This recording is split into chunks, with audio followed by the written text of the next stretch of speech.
jelas merugikan kesehatan. Setiap hari di Indonesia, 500 orang meninggal dunia karena rokok. Fakta data mengajak Anda mengingat kembali bahaya rokok bagi kesehatan diri dan orang di sekitar Anda. Assalamualaikum warahmatullahi wabarakatuh. Halo teman-teman podcast, selamat datang di podcast kita hari ini. Aku Nasa Julpa dan partnerku Najwa Apiah.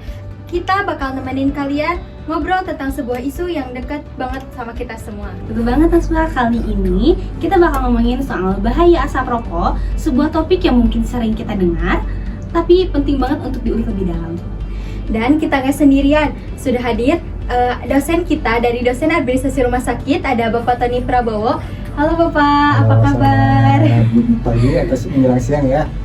Kabar baik, terima kasih sudah mengundang Bapak untuk berbincang ataupun sharing di podcast hari ini. Oke, sebelum mulai, teman-teman pendengar jangan lupa pakai earphone dan tetap fokus karena informasi kali ini bakal sangat penting untuk kita bahas. Oke, baik, yang pertama, apa sih yang sebenarnya dimaksud dengan asap rokok dan kenapa ini menjadi ancaman yang serius, Pak?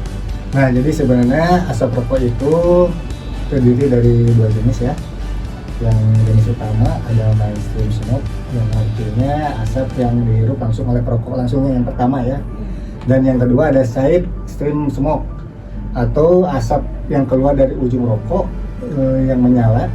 Nah, di mana keduanya mengandung lebih dari 7.000 bahan kimia ataupun sekitar 70 diantaranya diketahui sebagai penyebab kanker ya. Oh, jadi cuma bukan perokok yang terkena dampaknya, tapi juga yang ada di sekitarnya. Ya, betul sekali. Nah, yang paling berbahaya justru second hand smoke ya, jadi yang kedua ya, di mana paparan asap rokok ini bagi orang yang tidak merokok, jadi terkena imbasnya.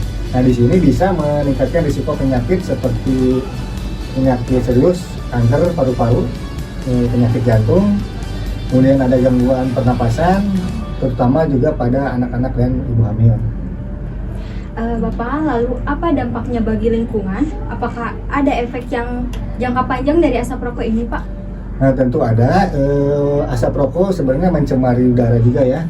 Sedangkan puntung rokok yang dibuang sembarangan itu juga mencemari tanah dan air.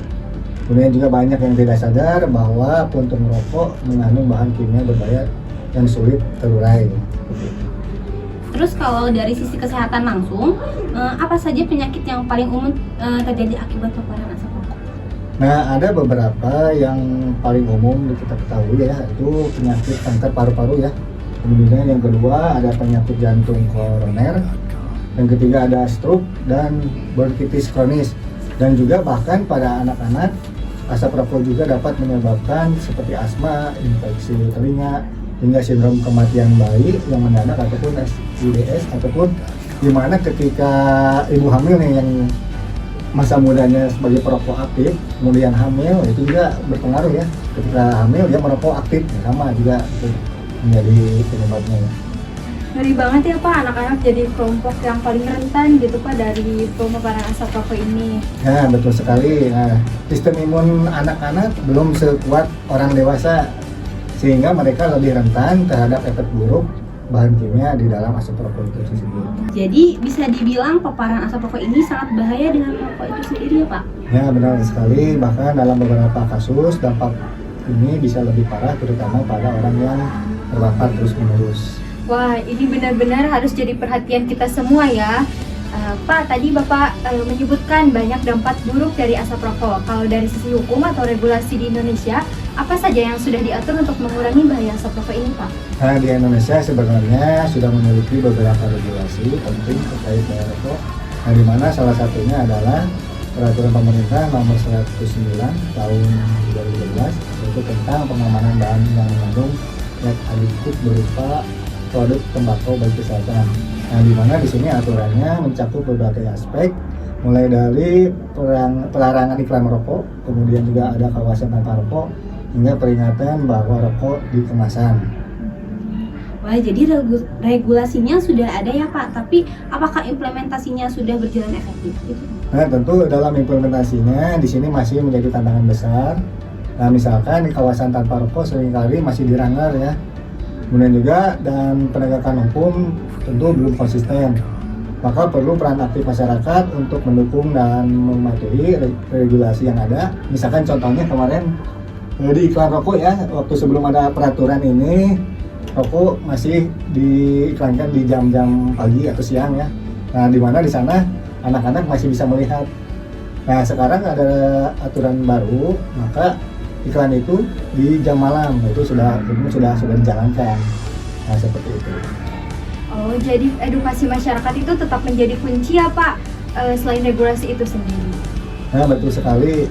Di mana regulasi ini juga bisa menjadi panduan, tapi tanpa kesadaran dan partisipasi masyarakat, upaya ini juga tidak akan maksimal.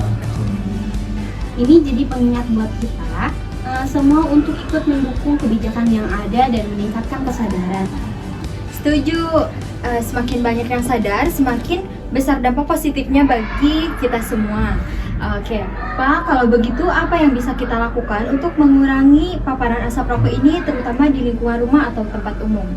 Nah, ada beberapa hal yang bisa dilakukan, yaitu adalah yang pertama membuat zona bebas rokok di rumah ataupun dalam kendaraan.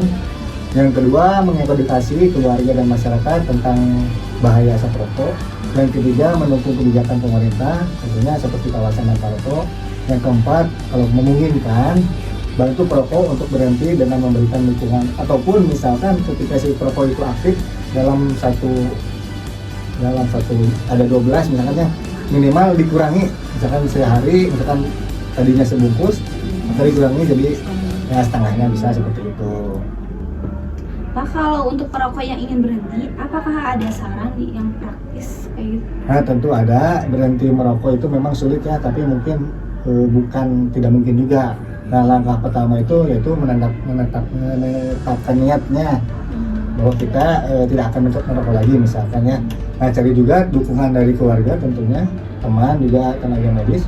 Gunakan alat bantu seperti terapi pengganti nikotin dan hindari juga situasi yang memicu keinginan untuk merokok. Nah, biasanya ini sama halnya juga tergantung lingkungan ya. Kalau lingkungan juga sama perokok, kita berhadapan dengan lingkungan seperti itu juga tetap ikut diusahakan tidak mendekati lingkungan perokok aktif gitu ya.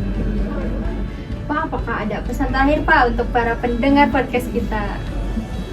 Nah, baik, pesan terakhir ataupun slogan ya. Nah, rokok bukan hanya urusan perokok, tapi juga orang-orang di sekitarnya. Nah, juga ada rokok bukan gaya, akan tetapi racun berbahaya. Nah, di sini marilah kita bersama-sama menciptakan lingkungan yang lebih sehat, tentunya bebas dari asap rokok. Oke, terima kasih Bapak. Informasinya sangat informatif. Saya yakin teman-teman pendengar kita bakal tercerahkan dengan mendengar podcast kita pada hari ini. Benar banget. Ingat teman-teman, kita semua punya peran dalam menciptakan lingkungan yang lebih sehat. Oke. Jangan lupa share episode ini ke teman-teman atau keluarga kalian biar banyak yang sadar akan bahaya asap rokok. Terima kasih sudah mendengarkan. Sampai jumpa. Wassalamualaikum warahmatullahi wabarakatuh.